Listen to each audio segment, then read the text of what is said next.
دینی تقریروں و اسلامی معلومات کے لیے ہمارے سوشل نیٹ ورک منصور احمد مدنی کو لائک، فالو اور شیئر کرنا نہ بھولیں اور دوسروں کے ساتھ بھی شیئر کریں۔ السلام علیکم ورحمۃ اللہ وبرکاتہ۔ الحمد للہ رب العالمین والصلاة والسلام علی اشرف الانبیاء والمرسلین نبینا محمد وعلی آلہ وصحبہ اجمعین، اما بعد۔ قال اللہ تعالی فی القرآن المجید والفرقان الحمید، اعوذ باللہ من الشیطان الرجیم، بسم اللہ الرحمن الرحیم۔ کل نفس ذائقۃ الموت وانما توفون اجورکم یوم القیامہ فمن زحزح عن النار وادخل الجنة فقد فاز وما الحیاۃ الدنیا الا متاع الغرور۔ ہر قسم کی تعریف، توصیف، بڑائی اور بزرگی اس اللہ رب العزت کے لیے جس نے ہم سبوں کو پیدا فرمایا، اور آخری نبی جناب محمد رسول اللہ صلی اللہ علیہ وسلم پر درود و سلام۔ محترم حضرات و خواتین، اللہ تبارک و تعالی نے انسان و جنات کو دنیا میں پیدا فرمایا ہے اور ان کے پیدا کرنے کا مقصد بھی بتلا دیا ہے، اور مرنے کے بعد ان کے لیے دو ہی ٹھکانہ ہے، یا تو جنت ہے یا پھر جہنم ہے۔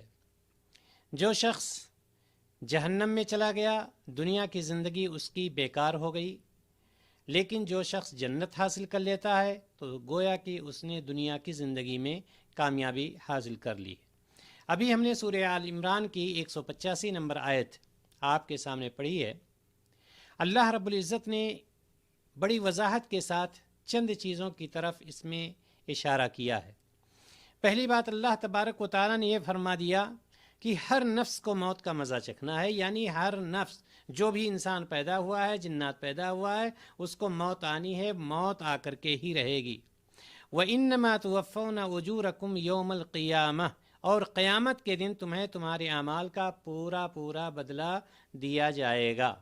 یہ بھی بتلا دیا کہ ایسا نہیں ہے کہ دنیا میں جیسا بھی کم کرتے رہے، جو بھی کرتے رہے، کیے اور وہیں پر ختم ہو گیا، نہیں۔ قیامت کے دن اللہ تبارک و تعالیٰ اگر نیکیاں کیا ہے تو اجر اس کو ملیں گی، اگر برائیاں کیا ہے تو اس کو سزا ملے گی۔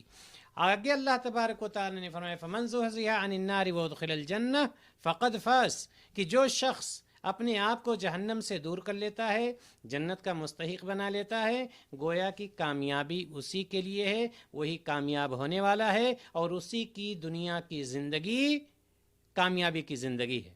وَمَا الْحَيَاةُ الدُّنْيَا إِلَّا مَتَاعُ الْغُرُورِ، اور اللہ تبارک و تعالیٰ نے یہ پھر فرما دیا کہ دنیا کی زندگی صرف دھوکے کی زندگی ہے، یعنی اس کی زیب و زینت، دنیا کی خوبصورتی، انسان کو اس خوبصورتی میں پھنس کر کے آخرت کی زندگی کو برباد نہیں کر دینا چاہیے، اللہ تعالیٰ نے ہمیں اور آپ کو فرما دیا ہے۔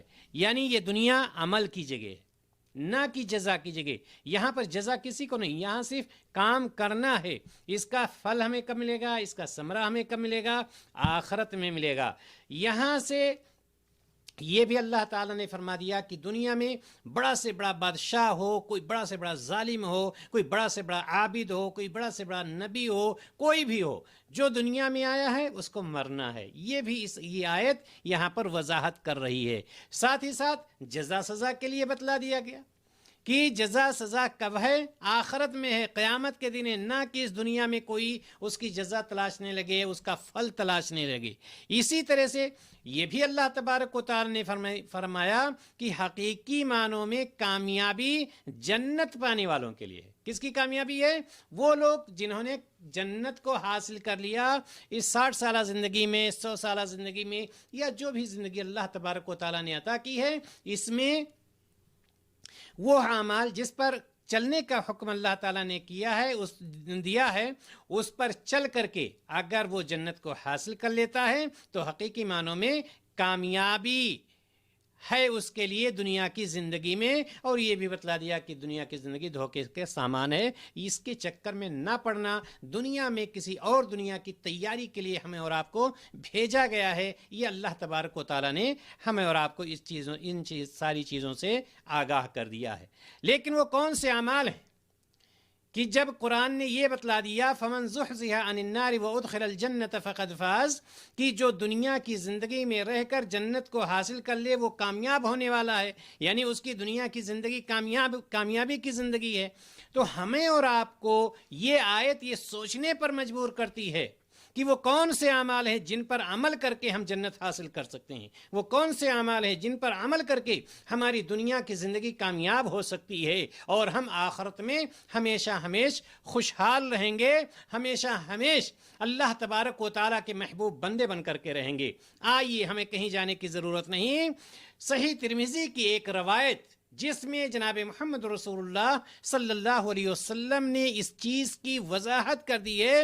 عبداللہ بن عمر رضی اللہ تعالی عنہ اس کے راوی ہیں، فرماتے ہیں کہ نبی اکرم صلی اللہ علیہ وسلم نے صحیح ترمذی کی اس روایت میں یہ واضح کر دیا ہے کہ وہ کون سے اعمال ہیں۔ بہت سارے اعمال ہیں، ان میں سے کچھ اعمال کا یہاں پر ذکر کیا گیا ہے کہ اگر انسان اس پر عمل کر لیتا ہے، اس پر عمل پیرا ہو جاتا ہے، تو وہ بہت ہی آرام کے ساتھ جنت میں داخل ہو جائے گا، یعنی یہ کہ جنت اس کے لیے اللہ تبارک و تعالی آسان فرما دیتا ہے۔ سب سے پہلی چیز جو صحیح ترمذی کی روایت میں جناب محمد رسول اللہ صلی اللہ علیہ وسلم نے فرمایا، جس کے راوی عبداللہ بن عمر رضی اللہ تعالیٰ عنہما، آپ صلی اللہ علیہ وسلم نے فرمایا عبد الرحمن، رحمان کی عبادت کرو، یعنی مطلب کیا ہے؟ سب سے پہلا عمل جو جنت میں ہمیں لے جانے والا ہے اللہ تبارک و تعالیٰ کی عبادت۔ اللہ کے رسول صلی اللہ علیہ وسلم نے کیا فرمایا؟ پہلا عمل کہ اللہ تبارک و تعالیٰ کی عبادت کرو، یہ تمہیں جنت میں پہنچا دے گا۔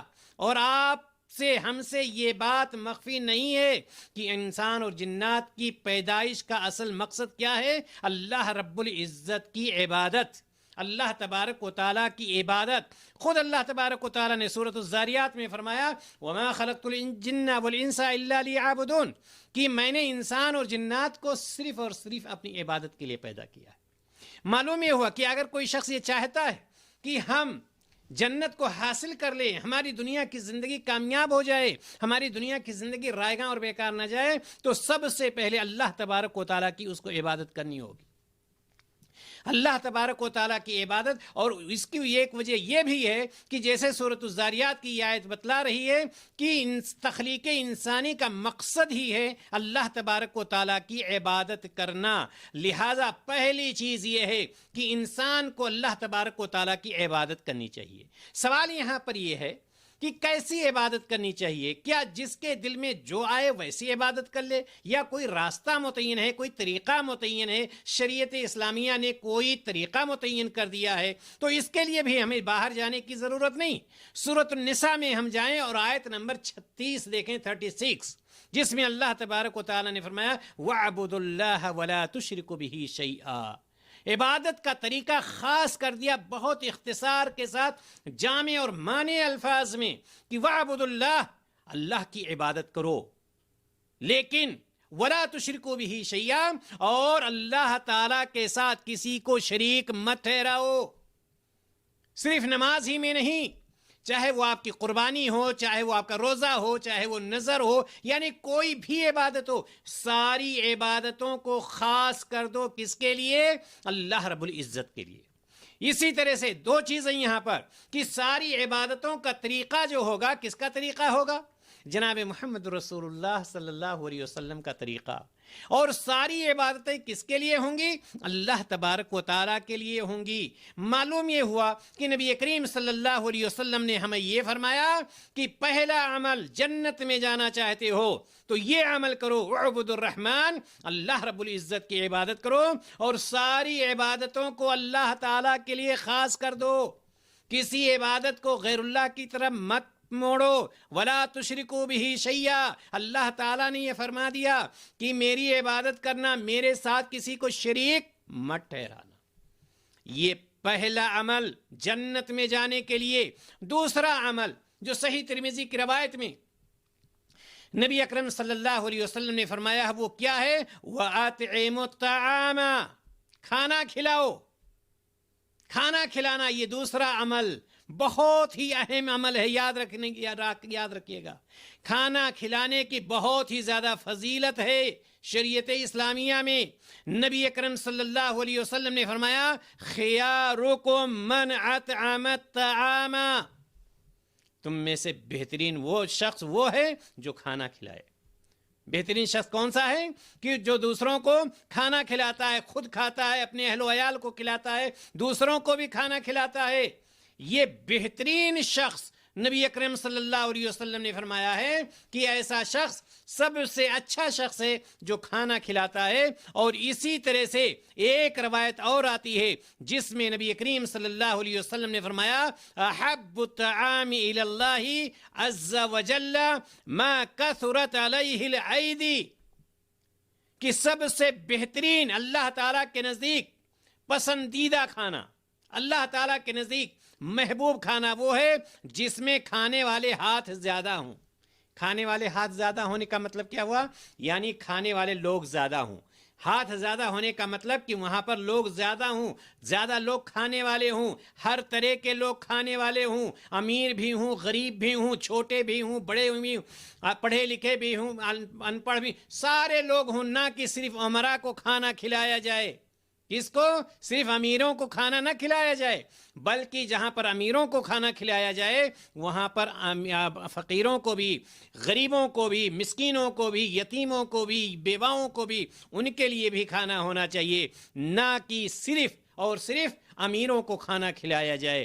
چونکہ وہ لوگ جو کھانا نہیں کھلاتے ہیں قیامت کے دن جہنم میں ہوں گے، اور اپنے جہنم میں جانے کا سبب بھی وہ بیان کریں گے. کھانا نہ کھلانے والوں کے لیے جہنم اللہ تبارک و تعالیٰ نے متعین کر دیا ہے، اور یہ بھی بتلا دیا ہے کہ اللہ تعالیٰ کو بتلانے کی ضرورت نہیں، جہنم میں وہ ہوں گے، چیخ چیخ کر کے جہنم میں جانے کا سبب وہ بیان کر رہے ہوں گے. سورۃ المدثر میں اللہ تبارک و تعالیٰ فرماتا ہے قالوا لم نک من المصلین ولم نک نطعم المسکین. یہ جہنمی جہنم میں ہوں گے اور چیخ چیخ کر کے کہیں گے، جب ان سے پوچھا جائے گا کہ تم کو جہنم میں کس چیز نے ڈال دیا، کیسے جہنم میں پہنچ گئے، کہیں گے لم نک من المصلین. پہلی بات، ہم نماز نہیں پڑھتے تھے، عبادت نہیں کرتے تھے. جو پہلی چیز نبی کریم صلی اللہ علیہ وسلم نے فرمایا اعبد الرحمن، رب رحمان کی عبادت کرو، اللہ کی عبادت کرو، تو یہ نماز نہیں پڑھ. وَلَمْ نَكُنْ نُطْعِمُ الْمِسْكِينَ، اور یہی لوگ کہیں گے کہ ہم مسکینوں کو کھانا نہیں کھلایا کرتے تھے. مسکینوں کو کھانا کبھی کھلایا بھی تو کن کو؟ امیروں کو کھانا کھلایا، سیٹھ لوگوں کو کھانا کھلایا، ہائی فائی لوگوں کو کھانا، یتیموں کو، مسکینوں کو، بیواؤں کو، ایسے لوگوں کو، فقیروں کو، مسکینوں کو کھانا نہیں کھلاتے تھے، جس کی وجہ سے یہ خود اپنا عیب بیان کریں گے جہنم میں پہنچ کر کے کہ وَلَمْ نَكُ نُطْعِمُ الْمِسْكِينَ، نہ ہی ہم مسکینوں کو کھانا کھلاتے تھے اور نہ ہم نماز پڑھا کرتے تھے، جس کی وجہ سے ہمارے رب نے ہمیں جہنم میں ڈال دیا ہے. معلوم یہ ہوا کہ جنت میں داخل ہونے کے لیے دوسرا عمل کیا ہے؟ پہلا عمل اللہ تبارک و تعالیٰ کی عبادت، اور دوسرا عمل کیا ہے؟ کھانا کھلانا، امیروں کو بھی کھلانا، غریبوں کو بھی کھلانا، ہر ایک کو کھانا کھلانا. یہ دوسرا عمل ہے جو جنت میں لے جانے والا ہے اور جہنم سے دور کرنے والا ہے. تیسرا عمل جو جنت میں پہنچانے والا ہے، اللہ کے رسول صلی اللہ علیہ وسلم نے فرمایا وَأَفْشُوا السَّلَامَ، سلام کو عام کرو، سلام کو عام کرو، سلام کو ایک دوسرے سے سلام کرنے کا حکم دیا جا رہا ہے کہ سلام کو عام کرو. اور یہ بات بھی ہم اور آپ جانتے ہیں کہ سلام مسلمانوں کا امتیازی وصف اور وقار ہے، اور یہ مسلمانوں کا شعار ہے، یہ مسلمانوں کا شعار ہے. اللہ تبارک و تعالیٰ فرماتا ہے فَإِذَا دَخَلْتُمْ بُيُوتًا فَسَلِّمُوا عَلَىٰ أَنفُسِكُمْ تحیۃً من عند اللہ مبارکۃ طیبہ. پس جب تم گھروں میں داخل ہونے لگو تو اپنے گھر والوں پر سلام کرو. یہ اللہ تعالیٰ کی طرف سے مبارک اور پاکیزہ سلام ہے. یہ اللہ تعالیٰ کی طرف سے مبارک اور پاکیزہ تحفہ ہے. سلام کو کیسے کرنا ہے, کیسے اس کو عام کرنا ہے, یہ طریقہ بھی اللہ تبارک و تعالیٰ نے یا شریعت اسلامیہ نے ہمیں اور آپ کو بتلا دیا ہے. سورۃ النساء آیت نمبر 86 میں 86 میں اللہ تبارک و تعالیٰ نے فرمایا کہ جب تمہیں سلام کیا جائے, جب تم سے کوئی سلام کرے تو تمہیں چاہیے کہ اس سے اچھا جواب دو یا اسی کو لوٹا دو. یعنی یا تو جتنا اس نے سلام کیا ہے تو اتنا ہی لوٹا دو یا اس سے اچھا بہتر بنانے کی کوشش کرو.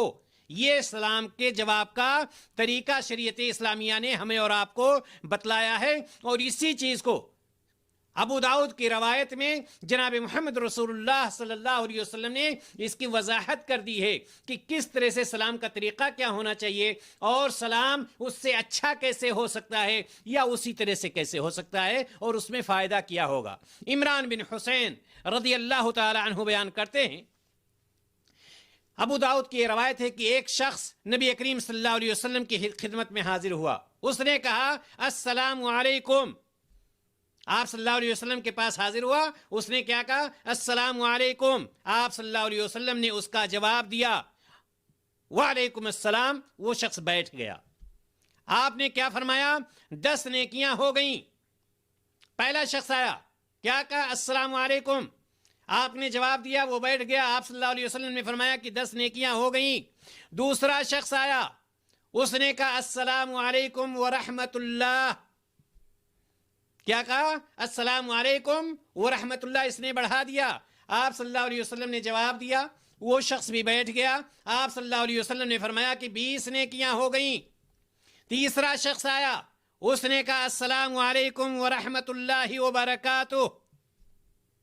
آپ صلی اللہ علیہ وسلم نے جواب دیا. وہ شخص بیٹھ گیا اور آپ صلی اللہ علیہ وسلم نے فرمایا کہ 30 نیکیاں ہو گئیں. 30 نیکیاں ہو گئیں. کیا فرق ہوا؟ پہلے شخص نے کہا تھا السلام علیکم, دوسرے شخص نے کہا السلام علیکم ورحمۃ اللہ, تیسرے شخص نے کہا السلام علیکم ورحمۃ اللہ وبرکاتہ. مطلب یہ ہوا کہ اگر آپ کو کوئی کہہ رہا ہے السلام علیکم تو اس سے بہتر کرنے کے لیے آپ کہیے وعلیکم السلام ورحمۃ اللہ. اگر کوئی شخص کہہ رہا ہے السلام علیکم ورحمۃ اللہ تو آپ کہیے السلام علیکم ورحمۃ اللہ وبرکاتہ. اس سے اچھا ہو گیا. اب اگر کسی شخص نے یہ کہا السلام علیکم ورحمۃ اللہ وبرکاتہ تو اب اس سے آگے زیادہ کچھ نہیں ہے. آپ جواب دے دیجئے وعلیکم السلام ورحمۃ اللہ وبرکاتہ. اور قرآن مقدس نے اسی چیز کو فرمایا ہے کہ یا تو اس سے بہتر جواب دے دو یا اسی طرح سے جس طرح سے وہ جواب دیتا ہے سلام کرتا ہے اسی طرح سے اس کو جواب دے دو. معلوم یہ ہوا کہ تیسری چیز جو جنت میں داخل کرنے والی ہے وہ کیا چیز ہے؟ سلام کو عام کرنا. اور یہ بھی یاد رہے کہ سلام صرف اپنے جان پہچان والوں سے نہ کیا کریں. جو بھی شخص ملے ہر خاص و عام سے, جس کو پہچانتے ہوں جس کو نہ پہچانتے ہوں, ہر ایک سے سلام کرنا چاہیے. اللہ کے رسول صلی اللہ علیہ وسلم نے ارشاد فرمایا ان لوگوں کے لیے یہ حدیث بہت ہی بڑی اہمیت, بہت اہم اہمیت رکھتی ہے, جو سلام کو اہمیت نہیں دیتے ہیں, جو سلام کا جواب نہیں دیتے ہیں یا خود سلام نہیں کرتے ہیں. نبی کریم صلی اللہ علیہ وسلم نے فرمایا تم جنت میں نہیں جاؤ گے یہاں تک کہ ایمان لے آؤ, اور تم مومن نہیں ہوگے یہاں تک کہ ایک دوسرے سے محبت کرو. کیا فرمایا؟ تم جنت میں نہیں جاؤ گے یہاں تک کہ ایمان لے آؤ, اور تم مومن نہیں ہوگے جب تک کہ ایک دوسرے سے محبت نہ کرو. پھر آپ صلی اللہ علیہ وسلم نے فرمایا کیا میں تم لوگوں کو ایک ایسی چیز نہ بتلا دوں جس پر اگر تم عمل کر لیتے ہو تو خود بخود ایک دوسرے سے محبت کرنے لگو گے. اگر اس پہ عمل پیرا ہو جاؤ گے تو ایک دوسرے سے محبت کرنے لگو گے. تو آپ صلی اللہ علیہ وسلم نے فرمایا, صحابہ نے کہا اللہ کے رسول ضرور فرمائیے. آپ صلی اللہ علیہ وسلم نے فرمایا تم آپس میں سلام کو پھیلاؤ اور عام کرو. یہ صحیح مسلم کی روایت ہے. یعنی یہ کہ سلام کرنے سے محبت بڑھتی ہے, سلام کرنے سے آپس میں الفت اور چاہت بڑھ جاتی ہے. لہذا ہمیں یہ معلوم ہوا کہ ہمیں سلام کو عام کرنا چاہیے اور ایک دوسرے کو سلام کہنا چاہیے، کیونکہ یہ ان اعمال میں سے ہے جو اعمال جنت میں پہنچانے والے ہیں یا جو اعمال جہنم سے دور کرنے والے ہیں۔ سلام میں پہل کرنا یعنی سب سے پہلے سلام کرنا، یہ قربت الہی کا بہترین ذریعہ ہے۔ کچھ لوگ انتظار کرتے ہیں کہ دوسرا پہلے ہم سے سلام کرے، اس کے بعد میں سلام کروں گا۔ ایسا نہیں ہونا چاہیے۔ جو شخص سلام میں پہل کر جاتا ہے یعنی پہلے سلام کر لیتا ہے تو سمجھ لیجئے کہ اللہ تعالیٰ کی قربت کا یہ بہت بہترین ذریعہ ہے۔ سب سے زیادہ اللہ کے قریب وہ لوگ ہیں جو سلام کہنے میں پہل کرتے ہیں۔ یہ ابو داؤد کی روایت ہے، یعنی جو شخص پہل کر جاتا ہے السلام علیکم۔ کچھ لوگ کیا ہیں، وہ یہ جان کر کے کہ وہ سلام کریں یہ کچھ باتیں ٹھوک دیتے ہیں وہیں پر، ارے بھائی کیسے ہیں، کہاں تھے، کہاں یہ وہ، یہاں تک کہ وہ مجھ سے سلام کرے۔ یاد رکھیے گا ان اللہ علیم بذات الصدور، اللہ تبارک و تعالی ہم سب کے دلوں کے بھید کو ہم سے زیادہ جانتا ہے۔ خلاصہ کلام یہ ہے محترم حضرات و خواتین کہ یہ 3 اعمال ذکر کرنے کے بعد کون کون سے؟ اللہ تعالیٰ کی عبادت کرو، دوسرے میں یہ ہے کہ کھانا کھلاؤ، اور تیسرے میں یہ ہے کہ سلام کو عام کرو یعنی ایک دوسرے سے سلام کرو۔ آپ صلی اللہ علیہ وسلم نے فرمایا تدخل الجنت بسلام، جنت میں سلامتی کے ساتھ داخل ہو جاؤ۔ اللہ اکبر، کتنا چھوٹا عمل ہے۔ 3 عمل ہم نے کر لیا اور جنت میں جناب محمد رسول اللہ صلی اللہ علیہ وسلم فرماتے ہیں کہ ہم سلامتی کے ساتھ سکون کے ساتھ جنت میں داخل ہو جائیں۔ اللہ تبارک و تعالیٰ سے ہمیں یہ دعا کرنی چاہیے کہ الہ العالمین ایسے چھوٹے چھوٹے اعمال جو ہیں جو جنت میں پہنچانے والے ہیں، جو جہنم سے دور کرنے والے ہیں، اللہ رب العزت ہمیں اس پر عمل کرنے کی توفیق عطا فرمائے۔ اللہ تعالیٰ ہمیں نبی کریم صلی اللہ علیہ وسلم کے بتائے ہوئے طریقے کے مطابق عبادت کرنے، ہر خاص و عام کو کھانا کھلانے اور سلام کو عام کرنے کی توفیق عطا فرمائے، اور اپنے فضل و کرم سے جنت میں اعلیٰ سے اعلیٰ مقام نصیب فرمائے۔ وآخر دعوانا ان الحمد للہ رب العالمین۔ السلام علیکم ورحمۃ اللہ وبرکاتہ۔